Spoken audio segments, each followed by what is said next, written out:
Next on the agenda, we have the Department of Administration presentation on space utilization update and state office building update. So if you would, please come to the testifier table, introduce yourself for the record, and proceed. Mr. Chair, members, for the record, my name is Wayne Wislowski, and I'm Assistant Commissioner at Department of Administration. With me today is Greg Ewig. He's the Senior Director of Real Estate and Construction Services, as well as Eric Radell. He's the Construction Operations Manager within the Real Estate and Construction Services Division. Greg will walk through the space utilization update, and Eric will walk us through the state office building update. Please identify yourself and proceed. Thank you, Assistant Commissioner Wislowski. My name is Greg Ewig. I am, as mentioned, the Senior Director of Real Estate and Construction Services for the Department of Administration. I'll be updating you on the strategic facilities plan for the state's portfolio and speak a bit about our status with space use today. I'd like to begin with a brief refresher of the background behind the state's strategic facilities plan. The Department of Administration has statutory responsibility for managing state property, which includes reexamining space needs and approaches to the portfolio. To that end, in October 2021, we engaged the real estate firm CBRE to assist us with the development of a statewide strategic facilities plan. Over the course of this work, we examined how hybrid work was changing agency space needs and identified opportunities to right-size our footprint while still supporting agency missions. This work allows us to refine statewide space standards, develop long-term strategies, and establish best practices for hybrid work environments. We finalized the strategic facilities plan in 2023 and began rollout thereafter. The plan continues to serve as our roadmap for making decisions about state office space moving forward. So the timeline here depicts our initial efforts to prepare space consolidations among our agencies. This was before return to office. I'll speak about how we modified our approach after return to office a little later in this presentation. Based on the strategic plan, we opted to focus our efforts on the larger leases with pending expiration dates. This included agencies such as the DNR, Commerce, and others. We had agency-to-agency discussions and did roll out toolkits for agencies to use in preparing for space sharing. We also use CBRE to assist with space and fit planning for several of our agencies with space on the Capitol complex, including the Department of Health, Agriculture, DHS, Revenue, MNIT, and MnDOT. Starting in late 2023, we worked with agencies to incorporate the strategic facilities plan recommendations into their space planning profiles. The state did enjoy some early successes as part of this effort as we sought to right-size our building and lease footprints. For example, the Department of Administration reduced its footprint by about 25%. Revenue and MMB both reduced theirs by 20% each. Department of Health opted not to renew a 100,000 square foot commercial lease, and MNIT was able to reduce their footprint significantly in their move to Stassen from Centennial Office Building. The strategic plan also helped us frame the three core questions we use when discussing space with agencies. First, how do we best serve Minnesotans? We start by looking at each agency's mission and how services are delivered. Some work simply requires staff to be on site full-time, and space planning reflects their operational needs. Second, what type of space is needed to work effectively? We focus on matching the workspace to the work being done. When employees are in the office, we prioritize space that supports collaboration, teamwork, and meetings, but we also balance the need for quiet and heads down space for work that needs to get done. And third, how do we plan for variable and shared occupancy? Hybrid work means we no longer need a one-to-one workspace to employee ratio, so the plan accounts for greater flexibility in shared spaces. We've continued to work with agencies to use space more efficiently, including reducing total square feet per FTE. However, you'll notice the rectangle highlights two areas where we've adjusted our approach to better match the return to office requirement of 50%. First, we've moderated our sharing ratio so it accounts for the new return to office requirements and are less aggressive than when originally rolled out. And second, employees initially had the choice to have an assigned seat if they worked in the office 3 days a week or more. With return to office, that's no longer feasible. The rest of the plan's priorities remain in place and continue to guide our work today. That includes using the sharing model as the baseline when evaluating for space use, and moving further away from one-to-one assigned workstations and towards shared multi-purpose areas that can serve a wider range of teams and activities. As we continue to shift towards more flexible and activity-based work environments, we also are consolidating our footprint on the Capitol complex wherever it makes operational and financial sense. And by pulling scattered functions together, we're seeking to improve collaboration and reducing ongoing facility costs. At the same time, we'll continue to identify and remove obsolete or underutilized space, so we're only investing in areas that truly support agency missions. And finally, as our lease spaces approach their expiration dates, we take a fresh look at each one and determine whether renewal, consolidation, or exit is the right strategic choice. A couple other comments here. We introduced space sharing norms that we have promoted when we evaluate space needs for upcoming lease expirations. We've tested those norms at the Department of Administration and have promoted the shared space norms with several agencies during their lease renewals. We've recommended organizing around neighborhoods with first come, first serve options for workstations. And we really use these key norms as the baseline and then account for specialized agency needs, such as in certain clinical, legal, or public safety settings. The strategic plan also recommended demolishing unused or obsolete space, including the Ford building, which was demolished in 2024, and the Centennial Office building, which is currently part of the governor's capital budget request this session, and would take approximately 240,000 square feet of usable square footage out of the portfolio. So as mentioned earlier, the return to office did have an impact on how agencies planned their space. Return to office, which was announced in March of 2025 and became effective in June, requires most state agency employees to work in person for at least 50% of scheduled work days in a given month. Each agency is responsible for bringing their space into compliance, and the majority have or are finalizing furniture and outfitting to be in full compliance. And we continue to apply the strategic plan principles in the new return to office policy. Here's an overall scan of the agencies that reduced their office footprint and others that are working on it as we speak. Some of the key takeaways I'd like to highlight, all the agencies listed in the green column reduced their large lease spaces since 2020. In the green column, you'll notice asterisks next to MMB, Minute, and MDH. Each had to obtain some additional space or repurpose their existing space to reach compliance with the return to office. However, all agencies are still occupying less square footage than they did in 2020. Some more specific examples, MMB did seek some lease space for their smaller management and analysis team off the Capitol complex. MDH is currently seeking some additional lease space in St. Paul, and Minute is building out an additional square footage in Stassen that had been vacated by revenue to accommodate the return to office. And a few other remarks just regarding leases and space planning, just to give you a little bit of an illustration of what's happening with return to office. The Department of Commerce has just signed a new lease. They are reducing their square footage from a high of 89,000 square feet to about 72,000 square feet at their headquarters.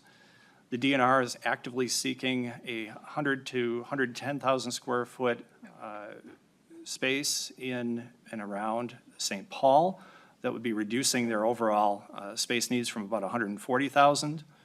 DHS is continuing to evaluate their space needs, especially in their lease location. And MnDOT, depending on the outcome of the Centennial Office building demolition, would reduce their footprint by about 60 to 70,000 square feet to accommodate new tenants in the transportation building.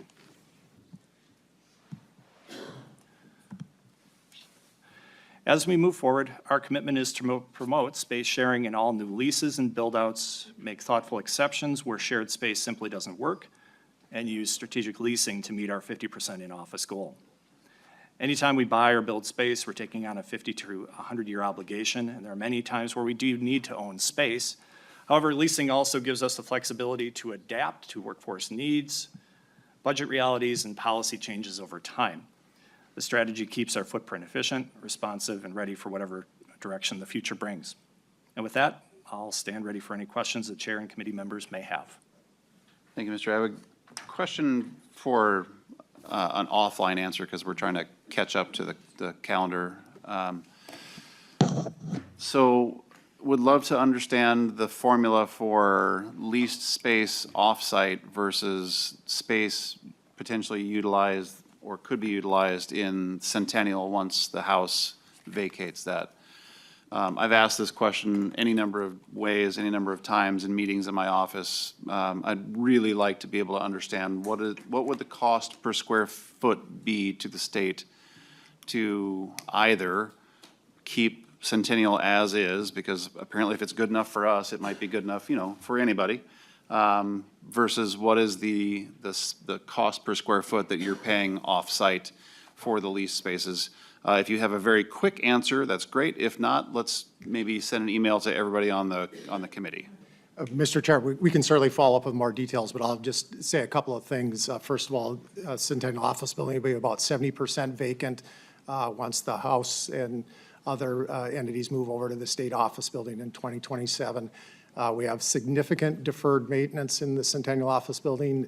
So from a mechanical, electrical, we have electrical infrastructure that dates back to the original construction. You can't find the equipment anymore. You can go down the building systems. We're really at the point of needing to make a decision. Do you invest in major renewal of that building, renovation of that building to bring up the building systems, or do we proceed with demolition? And our recommendation on that from a cost standpoint is demolition.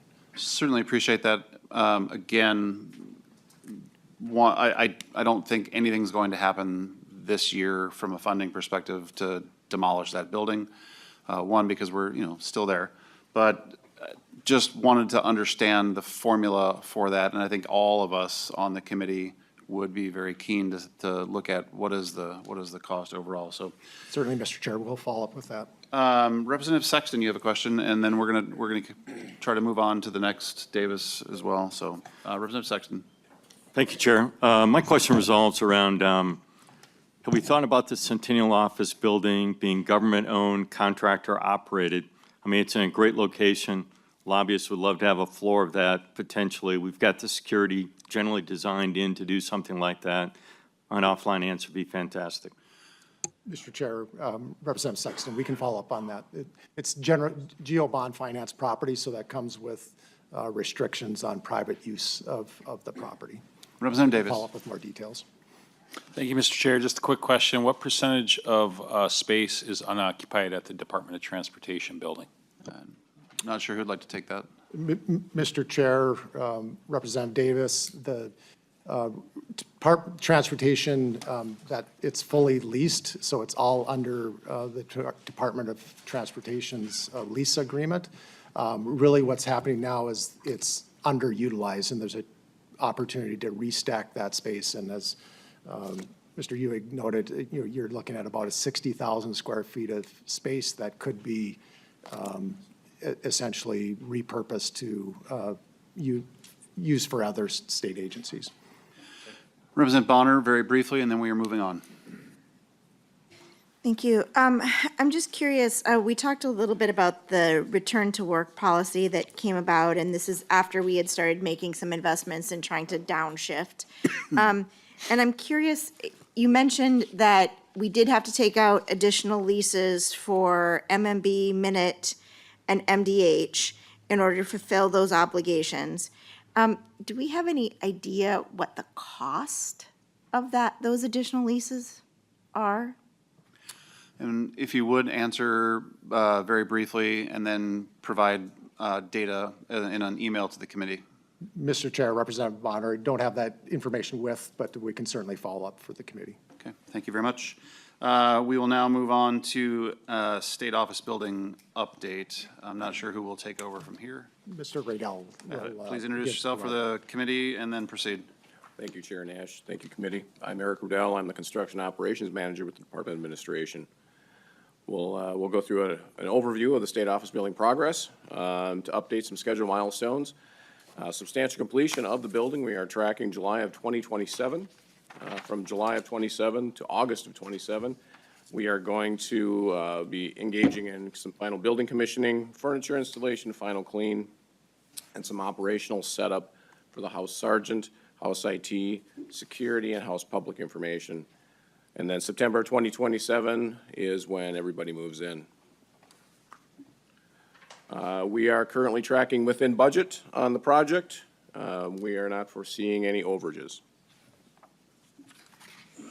We're going to go through some slides now, identifying photographs of the site and some current updates and forecasts. For the purpose of this presentation, we're going to speak to the building in zones. Zones 1 and 2 are the addition. Zone 3 is the existing current building. Zone 4 is the loading dock area. Zone 1, some work summaries that are currently ongoing. In the Zone 1 space, we are going through drywall installation, taping, sanding, painting. Ceiling system installation is happening now, and elevator installation. Zone 2, similar work, ongoing drywall, taping, sanding, painting, ceiling installs, flooring installation. We're working on restroom build-outs and also working on millwork and cabinetry. Milestones. Some milestones we're tracking now here through the summer months is hearing room ceiling installation, some flooring prep for install, and lighting installation. Zone 2, we're tracking mechanical equipment startup, elevator install and testing, and flooring installation. Some photographs here of current status. The photo on the left, on your slide pack left, is the third floor hearing room. You'll notice the photos there just have work on our ceiling install. Photo on the right is the 5th floor large hearing room. Moving on to additional hearing rooms, you'll notice the photo on the left is a little bit more refined finish on the ceiling work and the wall work and the room itself. And then the photo on the right is a different large hearing room on the 5th floor. Photo on the left is the north lobby space. That is the lobby space that is directly outside of the Leif Erikson statue facing University. Apologies for the photo on the right. That is our central atrium or common space. There's just a lot of scaffolding going on right now there with wall and ceiling work. We're going to move into the existing building, Zone 3. Some work summaries ongoing in Zone 3, the original building. We're a little further ahead in the original building than in the addition. We're working on painting, flooring, ceiling installation. We're working on the light wells or the courtyard atrium spaces on the east and west side. The east courtyard stone installation is nearing completion. Flooring work is continuing, and restroom build-outs are ongoing. Zone 4, we are currently working on the loading dock, and the stairway link between the parking ramp and the building is ongoing as well. Some milestones for Zone 3, the original building, ongoing finishes through duration of project, and lighting installation. Zone 4, our milestones are loading dock completion, and then stairway link stone installation. The next slides, we're going to be looking at some before and after photos. So you'll notice the photo on the left, that is a shot of one of the courtyards. That is October of 2024. The photo on the right is January of 2026. Some member and staff areas. The photo on the left is from November of 2024 to current March of 2026. Walls are finished, door frames are in, ceilings are going in. Member office, shot on the left is November of 2024, some basic framing. The photo on the right is our mock-up office. This is the one we use to make sure all the fits and finishes are right, the colors are right, the carpet is right. So there's a sample of that mock-up office in February of 26. Some of the other sample member offices are photographed here. You notice painting is finished, wall mill work is done, and we're working on the final ceiling installation and lighting. Current progress on restrooms.